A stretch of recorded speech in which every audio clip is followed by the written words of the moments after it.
Halo teman-teman, masih dengan saya lagi Felix. Tentunya masih melanjutkan bahasan mengenai Donghua kesayangan kita, yaitu Saulan. Dalam bagian sebelumnya kita telah melihat tim Sri Lanka yang telah berhasil lolos ke babak final dan juga telah sukses mengalahkan tim dari Kekaisaran Singluo. Namun seperti biasa, bagi kalian yang belum dan ingin menyaksikan Donghuanya secara langsung, kalian bisa skip video ini karena pastinya konten kali ini akan banyak mengandung spoiler. Terus bagi yang selalu nanya nontonnya di mana, sebenarnya kalian bisa nonton aja di WTV. Di web bisa, mau di aplikasi pun juga sudah ada di Play Store ataupun di App Store. Buruan segera di-download karena selain Saulan di sana juga banyak tontonan menarik lainnya. Baiklah, tanpa berlama-lama lagi, mari kita mulai. 第二环节提升。第一环节阳光。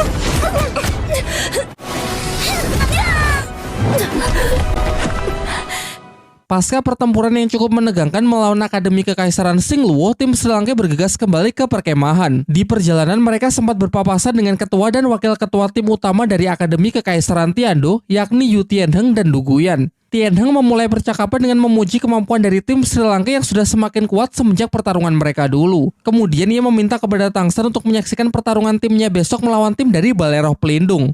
Meskipun menurut Tianheng pada akhirnya mereka tetap akan kalah, namun timnya ingin berusaha membuat tim Balai Roh Pelindung mengeluarkan seluruh kekuatannya.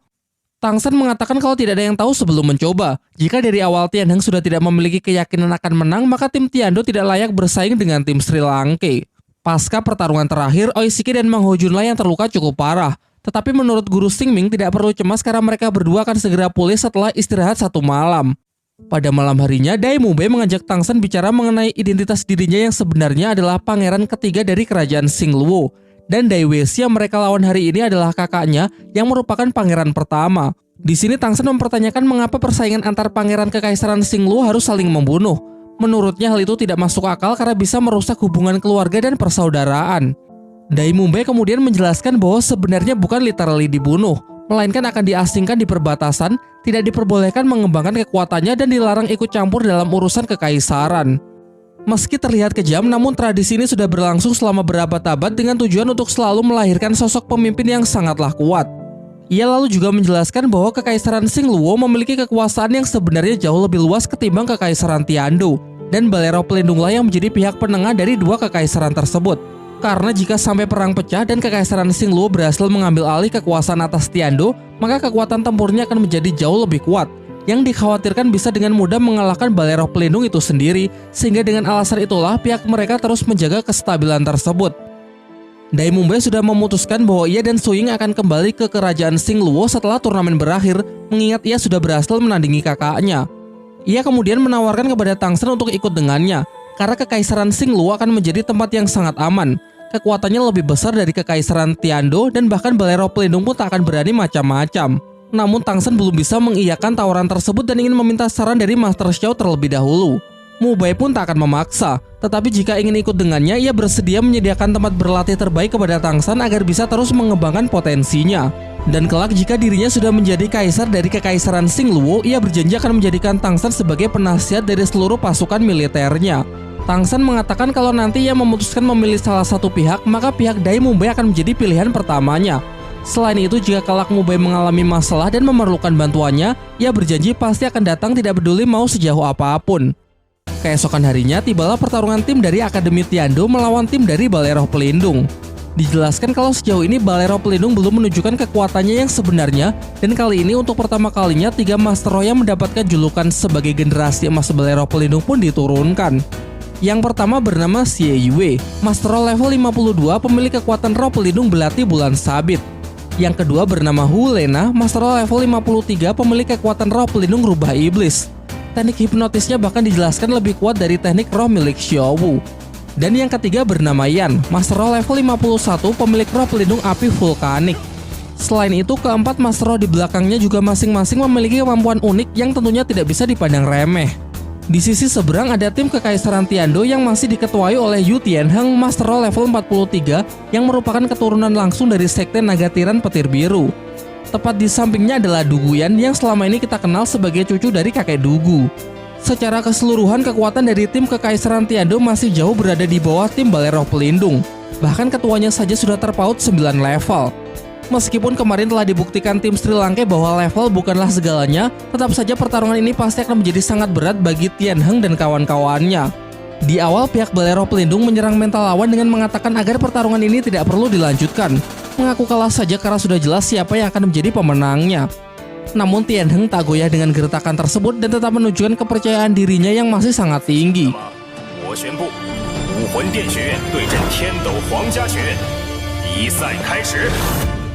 Langkah pertama, Hulena maju menyerang dengan mengeluarkan skill hipnotisnya. Menyadari hal itu, Tian Heng segera memerintahkan anggota timnya agar tidak melihat mata musuh. Namun ternyata itu hanyalah sebuah pengalih perhatian. Teknik hipnotis sesungguhnya Hulena lakukan dengan menyebarkan kabut merah untuk mengepung tim Tiando dan melancarkan serangan hipnotis melalui pendengaran yang dapat langsung mengunci pergerakan target. Sebagai langkah selanjutnya, ia dan Xie Yue melakukan teknik penyatuan roh pelindung, menciptakan wujud kekuatan baru yang mereka sebut pesona iblis untuk mengeksekusi target yang telah dilumpuhkan. Baik semua fungsi indera, pergerakan, dan kekuatan roh akan berkurang sebanyak 50% di bawah pengaruh hipnotis kabut merah pada serangan pertama. Selain itu, tebalnya kabut merah juga membatasi penglihatan anak-anak Tiando sehingga mereka tidak bisa mengantisipasi dan memprediksi dari mana arah serangan musuh. Tanpa tahu pasti apa yang sebenarnya telah terjadi di dalam kabut, 5 Master Roh dari tim Kekaisaran Tiando satu persatu mulai dijatuhkan. Kini di dalam sana tersisa Yu Tianheng dan Du Guyan. Hanya perlu menunggu waktu sampai mereka berdua juga berhasil dikalahkan. Diperlihatkan Yu Tianheng yang berusaha keras untuk tetap menjaga kesadarannya. Namun pada akhirnya sia-sia juga karena lawan memang berada di level yang benar-benar berbeda. Dengan jatuhnya Tianheng menjadi kemenangan mutlak bagi tim Balai Roh Pelindung. Setelah menyaksikan pertarungan hebat yang ditunjukkan oleh tim Balai Roh Pelindung, Master Xiao menyarankan agar anak-anak Sri Lanka tidak kehilangan kepercayaan dirinya saat nanti berhadapan dengan mereka. Kemudian Master Xiao juga menjelaskan meskipun tim Balai Roh Pelindung nampak sangatlah kuat, namun mereka memiliki kelemahan yang sangat mencolok. Kekuatan utama mereka terletak pada teknik penyatuan roh pelindung. Selain itu, 3 Master Roh yang berada di depan adalah anggota intinya. Mereka tidak punya kerjasama yang baik dengan 4 anggota lainnya, dan jelas dalam hal kerjasama tim Akademi Sri Lanka masih jauh lebih diunggulkan.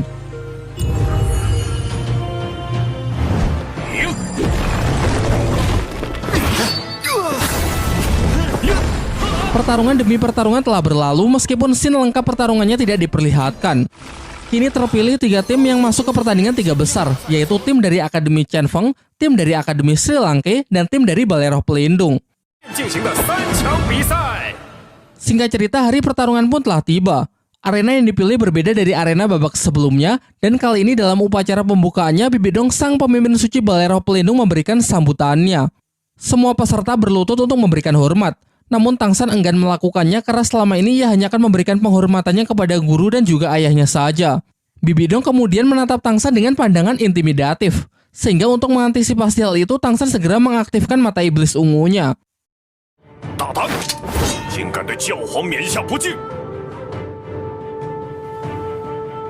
Dalam sambutannya, Bibidong mengumumkan perihal hadiah besar yang akan pihak Balai Roh Pelindung berikan kepada tim yang berhasil menjuarai turnamen elit Akademi Roh. Hadiah itu berupa 3 buah tulang roh yang berasal dari siluman roh berusia puluhan ribu tahun. 1 tulang roh tangan kanan, 1 tulang roh kaki kiri, dan 1 tulang roh kepala. Tulang roh kepala memiliki kekuatan spiritual dan kebijaksanaan, yang mana dahulu tulang roh tersebut dimiliki oleh mendiang pemimpin suci terdahulu. Terdapat 3 tim di babak kali ini, sehingga diadakanlah pertarungan perorangan dengan tujuan mengeliminasi salah satu tim, karena di babak final hanya akan diisi oleh 2 tim saja. Setelah diundi, Akademi Chen Feng harus melawan Akademi Balai Roh Pelindung. Namun sebelum pertarungan dimulai, tim Balai Roh Pelindung mengaku kalah. Selanjutnya giliran tim Sri Lanka yang maju melawan Akademi Chen Feng. Namun di sini Master Xiao menyadari kalau ini adalah taktik dari Balai Roh Pelindung yang sudah bekerja sama dengan Akademi Chen Feng. Oleh karena itu ia tidak ingin terjebak dalam permainan mereka dan memutuskan untuk menyerah saja. Terakhir Balai Roh Pelindung harus kembali bertarung melawan Akademi Chen Feng. Dan benar saja, giliran Akademi Chen Feng yang menyatakan kalau timnya menyerah dan membiarkan tim Balai Roh Pelindung untuk maju ke final terlebih dahulu. Sehingga dengan ini tim Balai Roh Pelindung lolos ke final. Sementara Akademi Chen Feng akan bertarung melawan Akademi Sri Lanka untuk memperebutkan kuota final yang satu lagi. Di sini kalau dijelaskan memang agak ribet ya, tapi intinya Akademi Sri Lanka dan Akademi Chen Feng akan bertarung dan yang menang nanti akan melawan tim dari Balai Roh Pelindung di babak final. Jadi sebenarnya Akademi Chen Feng dan Balai Roh Pelindung itu bersatu buat ngalahin tim Sri Lanka gitu. Kita langsung lompat ke hari berikutnya. Kedua tim maju untuk memulai pertarungan memperebutkan kuota untuk masuk ke final melawan tim Balai Roh Pelindung. Terlihat Wowu yang menjelaskan bahwa sebenarnya tujuannya bekerja sama dengan Balai Roh Pelindung adalah agar ia bisa diberikan kesempatan untuk kembali bertarung melawan Tang San. Meskipun terlihat kalau Tang San tidak terlalu menggubrisnya. Di atas arena kedua tim pun sudah siap dengan formasi masing-masing. Tim Akademi Chen Feng menjadikan Feng Xiaotian sebagai ujung tombaknya.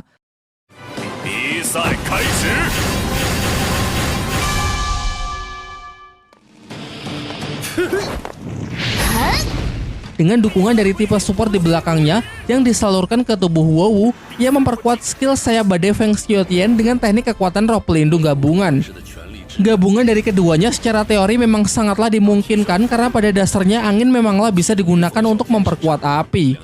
Di paling belakang, Oishike menyalurkan kekuatan rohnya ke tubuh Ning Rongrong yang kemudian ia perkuat dengan skill dukungan cahaya kibau, kemudian disalurkan lagi ke Suying, disalurkan lagi ke Mang Hojun, terus diperkuat sampai estafet dari kekuatan roh tersebut masuk ke dalam tubuh Tang San.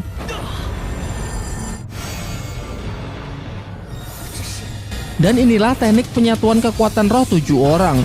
Semua yang hadir pun benar-benar dibuat tercengang, karena biasanya teknik penyatuan kekuatan roh hanya bisa dilakukan oleh orang yang memiliki teknik dan jenis roh pelindung yang mirip. Teknik yang sama pernah ditujukan oleh anak-anak dari Akademi Changhui dulu di babak penyisihan, dan memang benar mereka memiliki jenis roh pelindung yang sama sehingga bisa menyatukan energi untuk memperkuat skill rohnya. Namun ketujuh monster Sri Lanka ini ternyata sanggup melakukannya, padahal jelas-jelas setiap anggotanya memiliki jenis roh pelindung dan teknik yang berbeda-beda. Tentu saja di balik kejeniusan dari teknik ini ada Master Xiao yang memang memiliki teori dan pengetahuan yang luar biasa mengenai dunia roh. Setelah cukup menyerap kekuatan roh dari teman-temannya, Tang San langsung merapalkan teknik untuk memanggil roh pelindung terkuatnya, yakni Palu Hao Tian. Sementara itu, Feng Xiaotian melihat kalau inti dari teknik Sri Lanka berada pada Ning Rongrong. Menurutnya, asalkan ia bisa menjatuhkannya, pasti teknik ini akan hancur. Tanpa rasa ragu, ia pun bergegas menggunakan teknik Badai Iblis 36 sayatan tanpa henti untuk memulai serangan. Teknik yang sama dengan teknik yang membuat Tang San benar-benar kesulitan di babak kemarin. Ia maju dengan kecepatan tinggi, berencana mengambil kesempatan sebelum kekuatan Tang San mencapai puncaknya. Menanggapi hal itu, Tang San segera mengaktifkan teknik Mata Iblis Ungu, yang mana salah satu kemampuannya adalah mampu melihat pergerakan secepat apapun. Dan setelah menunggu timing yang tepat, ia melompat ke arah Feng Xiaotian untuk menghantamnya menggunakan Palu Hao Tian. Serangan itu Tang San arahkan ke sayap untuk meminimalisir cedera fatal yang mungkin bisa diterima oleh Feng Xiaotian. Namun meski begitu, serangan tersebut begitu kuat sampai-sampai membuat target terlempar jauh dan tak sanggup untuk bangkit lagi.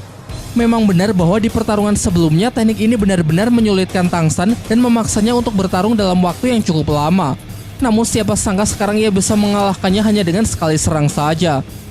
Pada dasarnya sama-sama menggunakan teknik penyatuan, tetapi jelas terlihat perbedaannya karena di pihak Tang San ada 6 orang yang memberikan dukungan. Sementara Feng Xiaotian hanya mendapatkan dukungan dari 3 orang saja. Gap kekuatannya terlalu besar.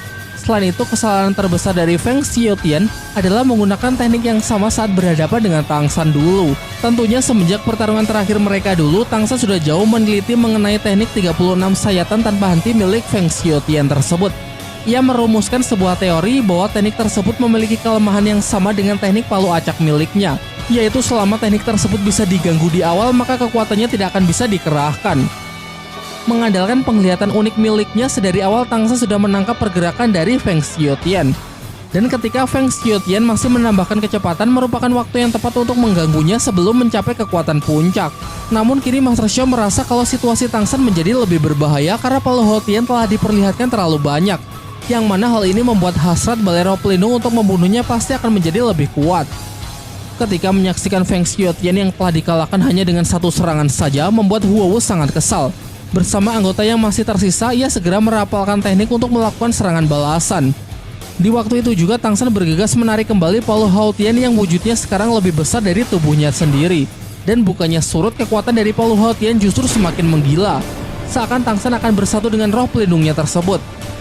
Perlu diketahui bahwa teknik ini merupakan teknik perwujudan roh pelindung yang harusnya hanya bisa dilakukan oleh Master Roh yang telah mencapai level 70 ke atas.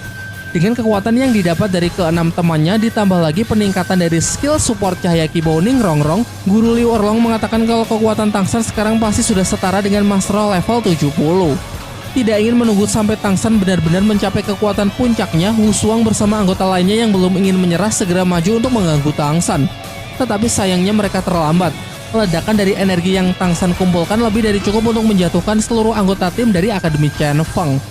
Namun sialnya karena kekuatan yang terkumpul terlampau besar membuat Tang San hilang kendali dan terlihat ingin meluapkannya melalui serangan dari teknik palu acak miliknya, meskipun jelas-jelas timnya sudah menang atas Akademi Chen Feng. Tekanan yang ditimbulkan dari palu Haotian Tang San begitu kuat yang dikhawatirkan bisa meluluhlantahkan seluruh arena. Sebelum teknik sempat meledak, Tang San mendengar suara misterius yang berbisik agar ia menghentikan tekniknya tersebut, lalu menginstruksikan supaya menarik palu Haotian dan menyimpannya kembali. Diumumkanlah bahwa tim dari Akademi Sri Lanka menjadi pemenang dalam pertarungan kali ini sehingga berhak maju ke babak final besok melawan tim dari Balai Roh Pelindung. Sekembalinya dari arena turnamen, semua murid yang bertanding pada hari ini mendapatkan healing untuk memulihkan kondisinya. Sembari itu, Master Xiao menjelaskan bahwa teknik penyatuan 7 Master Roh sebenarnya ia siapkan untuk menghadapi tim dari Balai Roh Pelindung. Untuk itu ia punya keyakinan 70% akan menang. Namun karena kini teknik tersebut sudah diperlihatkan, pastinya tim dari Balai Roh Pelindung sekarang sudah memikirkan cara untuk mengatasinya, sehingga strategi ini sudah tidak lagi akan efektif. Dan benar saja, di aula Balai Roh Pelindung, Bibi Dong terlihat sedang menyampaikan taktik kepada timnya. Bagaimana cara untuk mengatasi teknik penyatuan dan perwujudan roh pelindung milik Tang San. Bahkan ia mengatakan kalau cara apapun bisa mereka gunakan sekalipun itu bisa membuat Tang San sekarat. Kembali ke tempat Sri Lanka yang masih berupaya menyusun strategi untuk pertarungan besok. Flander mengungkapkan kalau sangat beresiko jika besok Tang San kembali menggunakan teknik perwujudan alat roh pelindung karena kondisi tubuhnya mustahil bisa pulih secepat itu. Skenario terburuknya jiwa Tang San akan benar-benar tersedot habis ke dalam palu Haotian, efeknya bisa mempengaruhi kondisi psikis sehingga Tang San bisa saja akan kehilangan kewarasannya. Pembicaraan pun ditutup dengan Master Xiao yang memerintahkan semuanya untuk segera beristirahat, sementara ia akan memikirkan cara terbaik untuk menghadapi pertarungan besok. Di pihak Balai Roh Pelindung, Master Hantu mengatakan kalau Master Xiao lah otak dibalik strategi tempur dari anak-anak Sri Lanka hingga bisa mencapai titik ini. Ia pun mengusulkan agar ia diberi perintah untuk membunuhnya saja. Namun Bibi Dong tidak mengizinkannya. Ia beralasan kalau Master Xiao merupakan pemegang plat tetua Balai Roh Pelindung, sehingga kematiannya bisa merusak reputasi dari Balai Roh Pelindung itu sendiri. Untuk itu ia menegaskan agar Master Hantu dan Master Krisan tidak melakukan tindakan di luar apa yang ia perintahkan. Akan tetapi sebenarnya di balik alasan itu, Bibi Dong ingin melindungi Master Xiao karena jauh di lubuk hatinya ia masih memiliki perasaan terhadapnya. 我能做的也只有保护你的安全。 Dalam diskusinya, Master Xiao melarang Tang San untuk menggunakan teknik penyatuan 7 orang dan perwujudan roh pelindung, mengingat resiko yang telah dijelaskan sebelumnya terlalu besar. Jadi kembali ke rencana awal, tim Sri Lanka akan memanfaatkan keburukan dari kerjasama tim musuh. Sebisa mungkin Tang San akan menghentikan teknik penyatuan roh pelindung dari Si Yue dan Hu Lena, karena jika penyatuan roh pelindung musuh berhasil dilakukan, maka kekuatannya bisa meningkat hingga mencapai level 70. Terlebih lagi saat mereka berdua telah bersatu, penyatuan tersebut tidak akan bisa dihancurkan.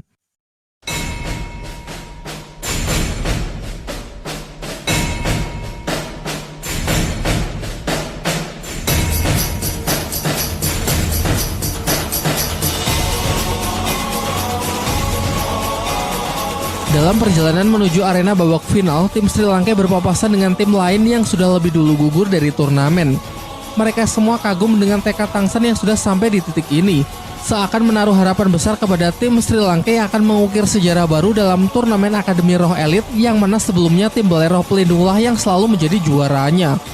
Flander lalu menyampaikan pidatonya sebelum memasuki arena. Ia mengungkapkan kalau ia sangat bangga bisa membimbing anak-anak jenius seperti mereka. Kini setelah pertarungan ini baik menang maupun kalah, semua murid akan dinyatakan lulus dari Akademi Sri Lanka, sehingga setelah itu mereka harus mulai mengambil jalannya masing-masing.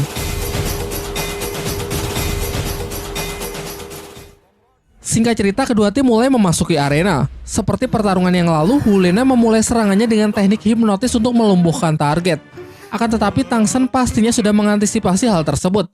Ia menyadari kalau teknik hipnotis Hu Lena disalurkan melalui penglihatan dan pendengaran. Selanjutnya ia memberikan perintah kepada Xiaowu yang juga menguasai teknik hipnotis untuk mematahkan teknik hipnotis musuh.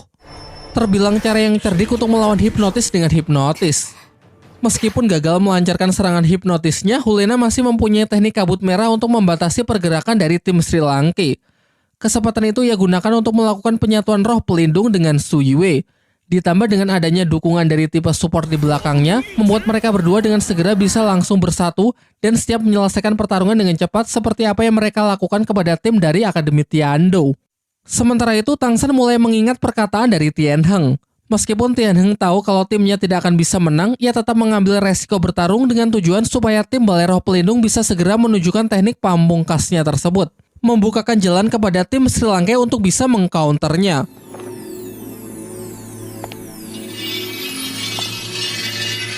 Diperlihatkan hanya Tang San yang masih sanggup menjaga kewaspadaannya berkat kemampuan mata iblis ungu yang dapat menahan serangan psikis. Sementara teman-temannya yang sudah mulai merasakan efek dari kabut asap yang mengekang fungsi indera, membatasi pergerakan dan menurunkan kemampuan roh mereka hingga 50%. Ia pun menginstruksikan agar tetap saling menjaga dan jangan bergerak sembarangan karena di balik kabut merah ini tersembunyi sebuah kekuatan hipnotis khusus yang mengurangi fungsi penglihatan dan mengacaukan mental. Serangan mulai dilancarkan oleh musuh. Secara acak, ratusan senjata belati sabit dilepaskan untuk menghabisi tim Sri Lanka. Namun Tang San dapat meresponnya dengan sangat baik. Ia melempar teman-temannya keluar ke tempat yang aman, sedangkan dirinya secara akurat bisa memprediksi arah serangan lawan dan berhasil menghalau senjata belati sabit yang asli. Semuanya pun dibuat benar-benar terkejut, mengingat kabut merah ini diklaim sebagai perangkap yang sama sekali tidak memiliki celah. Siapapun yang terjebak, kekuatannya akan dilucuti, semua pergerakannya akan dibatasi, bahkan kesadarannya pun tak akan sanggup untuk mengenali arah. Hal ini sekali lagi membuktikan betapa kuatnya penangkal psikis yang dimiliki oleh Tang San. Tentunya ini di luar dugaan dari tim Balai Roh Pelindung. Kesempatan inilah yang Tang San tunggu untuk bisa membalikan keadaan. Tak lantas panik dengan hal itu, Hulena pun segera memperluas area kabut merah untuk memastikan kalau timnya masih menguasai jalannya pertempuran. Serangannya berikutnya mereka targetin kepada Ning Rongrong sebagai tipe support yang paling menyulitkan. Untung saja kemampuan terbang dari Oishike masih bisa menjadi sebuah kejutan, yang mana jalur udara lah yang paling aman untuk bisa lepas dari perangkap kabut merah. Tetapi Hulena berpikir kalau anggota yang lain bukanlah sebuah ancaman. Kelima anggota Balai Roh Pelindung lebih dari cukup untuk bisa menanganinya, sehingga sekarang ia akan lebih fokus kepada Tang San yang menurutnya masih berada di dalam genggamannya. Tentu di pertarungan terakhir ini Tang San akan benar-benar all out. Tanpa ragu ia langsung mengeluarkan tulang roh laba-labanya untuk mengantisipasi serta mengakhiri pelemahan kabut merah terhadap dirinya. Walaupun secara level kekuatan Tang San jauh di bawah mereka, dengan keberadaan tulang roh yang dimilikinya dapat memperkecil perbedaan di antara mereka. Hulena kembali maju dengan mengandalkan kecepatannya yang telah ditingkatkan.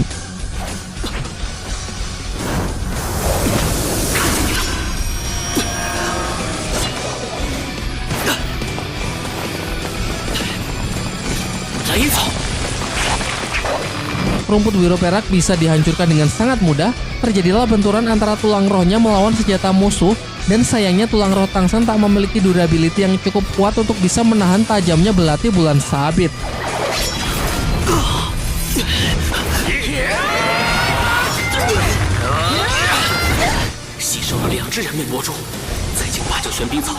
Di waktu yang bersamaan, Dai Mumbe sedang gencar-gencarnya berhadapan dengan Master Roh tipe elemen api dari tim Balai Roh Pelindung. Namun meskipun sudah membuat kombinasi serangan dengan Su Ying, ia masih belum mampu menyentuhnya karena pertahanan batu lava yang terlihat sangat kokoh.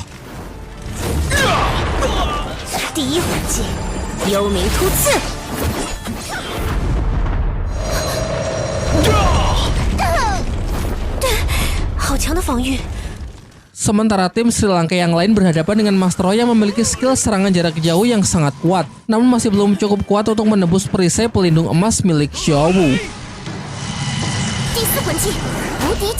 Seperti yang sudah Master Xiao prediksi di awal, meskipun secara individu tim Balai Roh Pelindung lebih kuat, namun yang menjadi kelemahan terbesar mereka adalah buruknya kerjasama tim. Kelemahan inilah yang dapat dimanfaatkan dengan baik oleh anak-anak Sri Lanka untuk berusaha menjatuhkan mereka satu persatu. Di dalam kabut, Tang San masih bertarung dengan begitu sengit melawan teknik gabungan roh pelindung Xi Yue dan Hulena. Ia mampu mengombinasikan gerakan tulang roh 8 kaki laba-laba dengan teknik langkah hantu untuk mengimbangi kecepatan musuh. Salah satu serangan yang Tang San hindari ternyata menarget Daemuba yang tengah sibuk bertarung. Meski dapat menghindar, ia lengah sehingga membuatnya terjebak di dalam perangkap lava.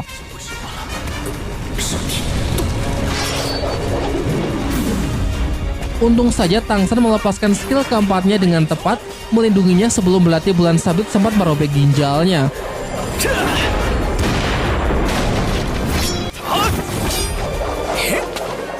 Sayangnya skill keempat Tang San terlalu banyak mengkonsumsi kekuatan rohnya, memberikan angin segar kepada Hu Lena untuk segera menghabisinya.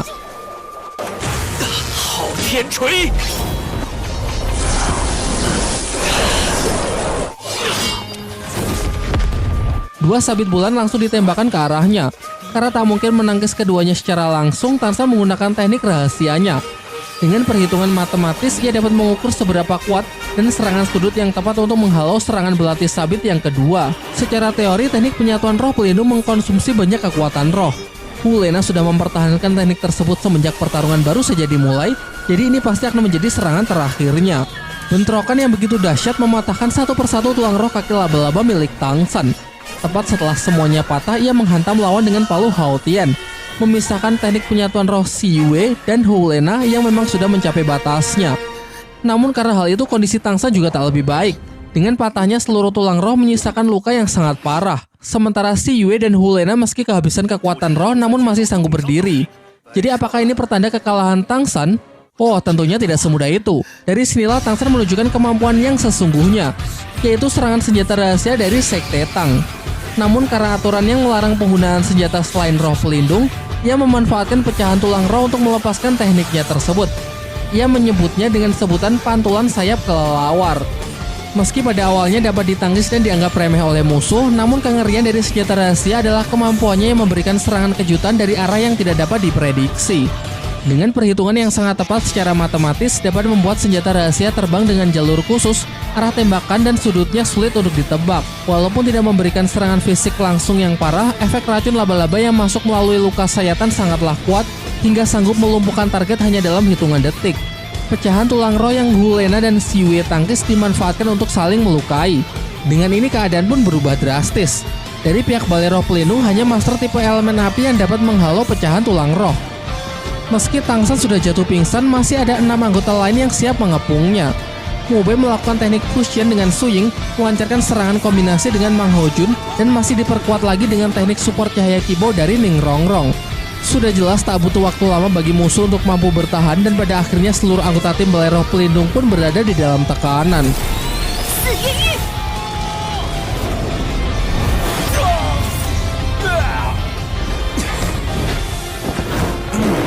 Kakek Dugu memperingatkan Bibi Dong mengenai racun Tang San yang sangat unik. Selain Tang San sendiri, di dunia ini tidak ada orang yang sanggup membuat penawarnya. Dengan sedikit nada menyindir, ia mengatakan jika pertarungan tidak segera dihentikan, pihak balai roh pelindung dikhawatirkan akan kehilangan generasi emas mereka. Setelah mendengar ancaman tersebut, dengan terpaksa Bibi Dong pun memberikan isyarat agar tim balai roh pelindung segera mengaku kalah. Sehingga dengan ini tim dari Akademi Sri Lanka resmi dinyatakan sebagai juara dalam turnamen Akademi Roh Elit. 赢了，赢了，史莱克赢了，赢了，我们赢了。 Setelah mendengar pernyataan tersebut, Ning Fengxi menggunakan skill healing supernya untuk memulihkan semua orang yang terluka. Ledakan dari skill tersebut yang tiba-tiba sempat membuat Xiao terkejut hingga bunga langka dari Tang San yang selalu ia bawa terjatuh. Seketika itu juga para master roh kelas atas dapat merasakan kalau gejolak aura yang dipancarkan tubuh Xiao ternyata berbeda dengan anak-anak yang lain. Namun Bibi Dong masih belum ingin mengambil tindakan mengenai kejanggalan yang ia rasakan. Ia berjalan ke arah Tang San yang telah siuman untuk memintanya segera mengobati racun di tubuh para anggota tim balai roh pelindung. Dengan mematuhi aturan yang diberlakukan dalam turnamen untuk tidak membunuh lawan, Tang San pun menuruti permintaan tersebut.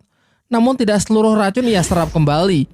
Ia sengaja sedikit menyisakannya dan sisa tersebut akan baru hilang setelah beberapa bulan. Dengan tujuan agar anak-anak balai roh pelindung mendapatkan pelajaran dan ganjaran atas sikap arogansinya. Ketika berjalan ke arah teman-temannya, Tang San mulai merasakan kejanggalan, yang mana ia merasa kalau semua tatapan kuat di tempat ini sepertinya tertuju kepada Xiao Wu. Acara berikutnya adalah penyerahan hadiah dan penghargaan untuk tim Akademi Sri Lanka yang telah menjadi juara baru dalam turnamen Akademi Roh Elit tahun ini. Sesuai dengan apa yang telah Bibi Dong janjikan pada pembukaan babak final kemarin, tim yang berhasil menjuarai turnamen ini berhak mendapatkan hadiah berupa 3 tulang roh yang mana merupakan harta karun paling berharga milik Balai Roh Pelindung. Walaupun Dai Mubai adalah ketua tim, namun ia secara sukarela memberikan kehormatan ini kepada Tang San karena menurutnya Tang Sanlah anggota tim yang memberikan banyak pengorbanan serta kontribusi terbaik. Saat penyerahan hadiah, Bibi Dong mencoba memberikan tawaran kepada Tang San agar bersedia bergabung dengan Balai Roh Pelindung. Namun tanpa berpikir 2 kali, Tang San menolak tawaran tersebut karena memang ia lebih suka bebas tanpa di bawah kendali dan tekanan oleh pihak manapun.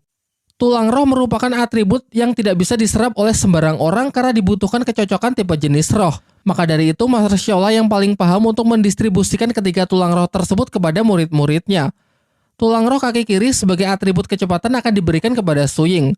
Tulang roh tangan kanan dapat memperkuat elemen api sehingga Mang Hao Junlah yang paling pantas untuk menerimanya. Sementara untuk tulang roh kepala kebijaksanaan, Tang San merasa tidak enak dengan Ning Rongrong. Namun Ning Rongrong mengatakan kalau ia sama sekali tidak keberatan jika memang Tang San yang lebih cocok dan ingin mengambilnya karena bagaimanapun juga Tang San lah yang sudah memberikan effort paling besar di sepanjang turnamen.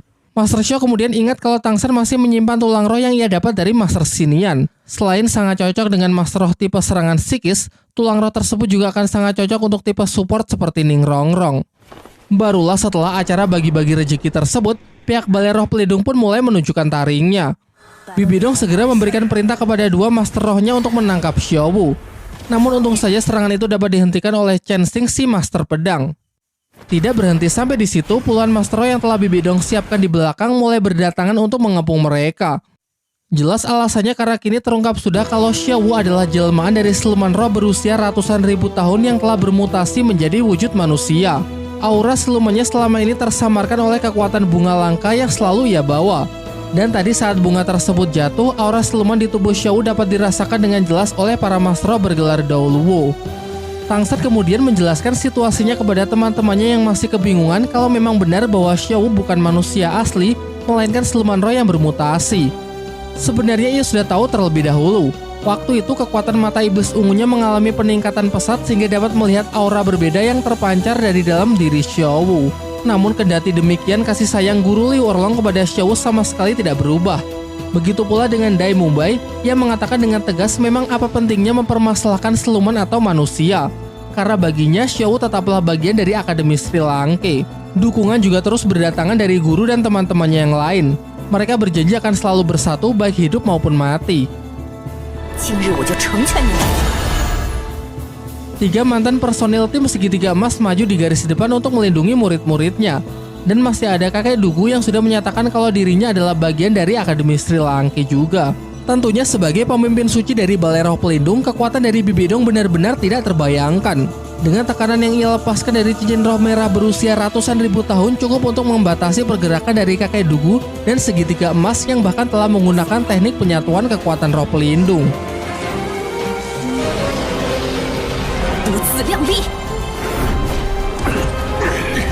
Pertempuran pun pecah. Kakek Dugu bertarung sengit melawan Master Krisan, sementara Master Hantu diserahkan kepada Chen Xing dan mencegahnya agar mereka berdua tidak bersatu.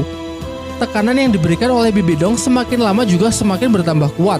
Guru Liu Erlong pun menyuruh Xiao Wu untuk segera melarikan diri, sementara ia bersama guru-guru yang lain akan menahannya selama mungkin. Sejenak kita dibawa flashback kembali di hari kematian ibu dari Xiao Wu. Kala itu Bibi Dong yang ditemani 2 Master Roh bergelar Daoluo datang ke hutan perburuan bintang untuk berburu cincin dari siluman roh. Ironisnya mereka berhasil menemukan Xiao Wu yang sedang bersama ibunya. Sadar bahwa ia tak akan bisa menahannya lebih lama lagi, sang ibu menyuruh Xiao Wu untuk segera melarikan diri sejauh mungkin. Xiao Wu kecil yang ketakutan berlari masuk ke dalam hutan, meninggalkan sang ibu yang berjuang sekuat tenaga untuk memberikan perlawanan, hingga pada akhirnya tak butuh waktu lama, Bibi Dong pun berhasil membunuhnya dan mendapatkan cincin roh merah berusia ratusan ribu tahun.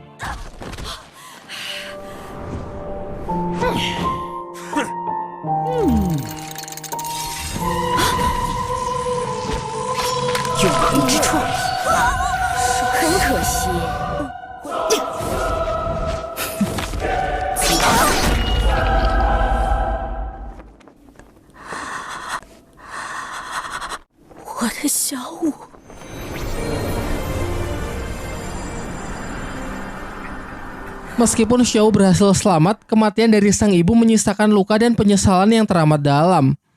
Kini Xiaowu ingin menebus penyesalannya waktu itu, ia enggan untuk melarikan diri lagi dan lebih memilih untuk mengorbankan dirinya sehingga guru dan teman-temannya bisa selamat. 就让我来保护你吧。不，你快走！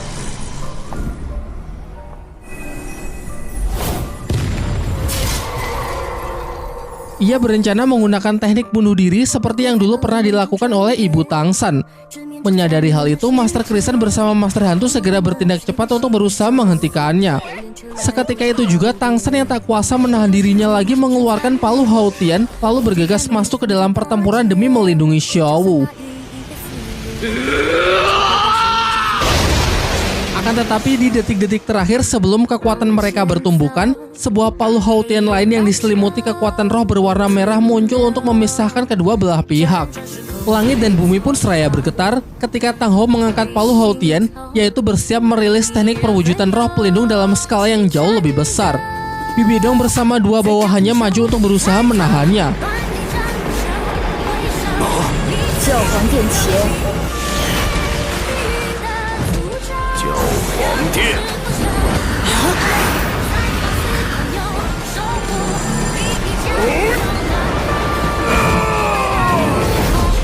Ketika pertahanannya mulai hancur, para tetua balai roh pelindung lainnya juga menyalurkan kekuatannya untuk melawan ayah dari Tangsan tersebut. Namun upaya mereka tak lantas bisa menandingi kekuatan Tang Hou dan justru membuat Tang Hou semakin murka. Meskipun tidak ada pihak Bibi Dong yang terluka karena sebenarnya Tang Hou memang hanya ingin menghancurkan simbol dari balai roh pelindung dan menyita sedikit waktu untuk membawa pergi Tangsan dan Xiaowu. Sebelum menghilang, terdengar suara Tang Hou yang mengancam Bibi Dong bahwa suatu saat ia pasti akan kembali untuk menuntut balas. Diperdengarkan kalau Bibi Dong merasa kesal terhadap dirinya sendiri karena meski sudah berlatih selama bertahun-tahun untuk bisa mencapai gelar Dao Luo, kekuatannya masih jauh untuk bisa menandingi Master Haotian tersebut. Ia kemudian disarankan agar segera menurunkan perintah untuk melakukan pengejaran. Tetapi Bibi Dong malah mengatakan kalau sekarang bukan waktu yang tepat untuk melawan Tang Hou. Sebaliknya, emosinya pun perlahan mulai padam dan justru membiarkan orang-orang Sri Lanka untuk segera pergi meninggalkan balai roh pelindung, mengingat siluman roh ratusan ribu tahun yang ia inginkan sudah tidak ada bersama mereka.